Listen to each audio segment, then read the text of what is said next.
I'd like to welcome each one of you to our devotional study today. I invite you to take your Bible, come with me if you would, to Esther chapter 5.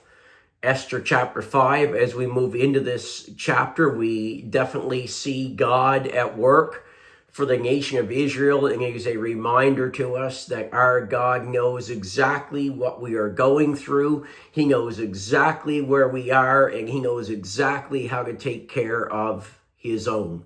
And as we've begun this chapter, we have seen the courage of Esther and have admitted that it is a courage that goes beyond her. Indeed, it is a courage that comes from God as she approaches the king, and the king holds out his scepter to her, and she takes her hand and puts it on top of the scepter as the king shows her favor. And then we saw how the king makes a generous offer to her. Now, with that in mind, let's look at this communication that Esther has with the king. It says in Esther chapter 5, beginning to read in verse 4, "And Esther answered, If it seem good unto the king, let the king and Haman come this day unto the banquet that I have prepared for him. Then the king said, Cause Haman to make haste, that he may do as Esther hath said. So the king and Haman came to the banquet that Esther had prepared. And the king said unto Esther at the banquet of wine, What is thy petition? And it shall be granted thee. And what is thy request? Even to the half of the kingdom it shall be performed. Then answered Esther and said, My petition and my request is, if I have found favor in the sight of the king, and if it please the king to grant my petition and to perform my request, let the king and Haman come to the banquet that I shall prepare for them, and I will do tomorrow as the king hath said." So as we come into these verses, first of all, we see that Esther appeals to the king.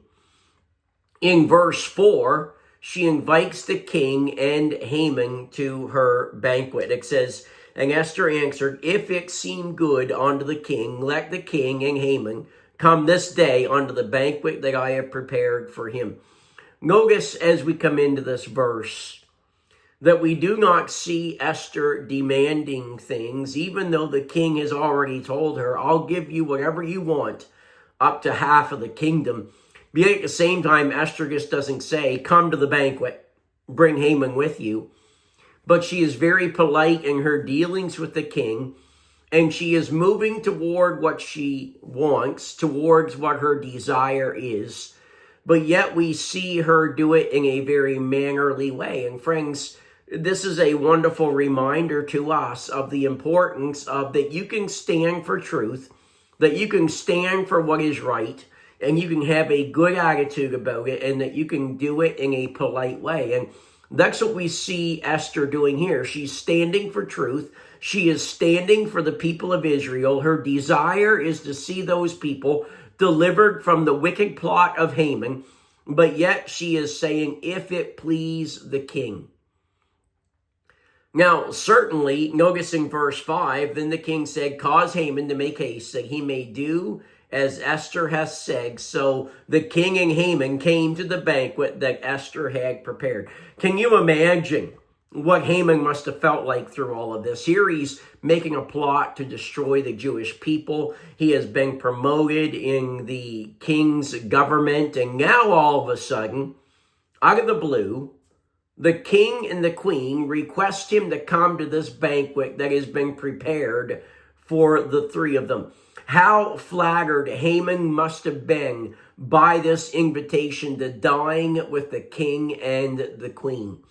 And thinking of all the people that are in the entire region, in the entire country, the king and the queen have chosen to have a banquet with me. And I can just imagine the pride and the feelings that he had as a result of this. And little did Haman know that the noose that would end his career was settling around his neck. Haman had made a wicked plot, a wicked trap to destroy all the Jewish people. And now there is a trap that has been set for him as he is invited to come to this banquet that the Queen Esther has prepared for the king and for Haman. And then notice how Esther makes a petition of the king in verses 6 through 8. First of all, once again, he grants her whatsoever she wants, even before she asks. Keep in mind that back in verse 3, it says, Then said the king unto her, What wilt thou, Queen Esther, and what is thy request? It shall be given thee to the half of the kingdom. So he's already told Esther this, but now he reaffirms this in the presence of Haman in verse 6. The king said unto Esther at the banquet of wine, What is thy petition? And it shall be granted thee. And what is thy request? Even to the half of the kingdom it shall be performed. So here the king is telling Esther that she can have whatever she wants even before she asks for it. Now that tells us a little bit even about the character of Esther, because if Esther was not somebody that the king trusted, then certainly he would not have made that statement. And it says in Proverbs 16:1, the preparations of the heart in man and the answer of the tongue is from the Lord. And certainly you can see in this passage how God has been working in the heart of the king and has prepared the king for what it is that Esther is going to come.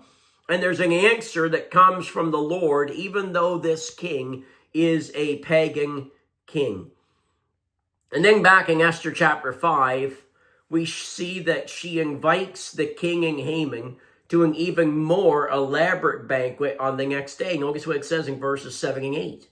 It says, Then answered Esther and said, My petition and my request is, if I have found favor, notice that once again, she's speaking in a very friendly way. She's saying, listen, if I have found favor in the sight of the king, and if it please the king to grant my request and to perform my request, or grant my petition to perform my request, let the king and Haman come to the banquet that I shall prepare for them, and I will do tomorrow as the king hath said. So she said, listen, I'm going to make even a better banquet than this.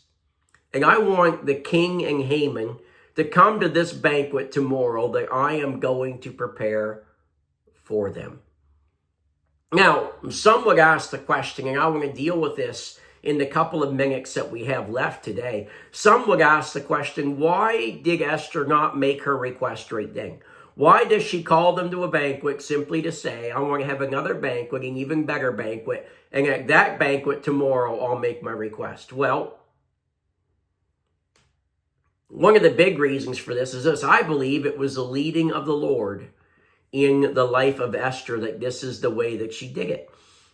Esther did not make her request here in chapter 5 because, as we're going to see, it was not the right place or the right time for her to make the request. She had the right request, but it was not the right place or the right time for her to make that request.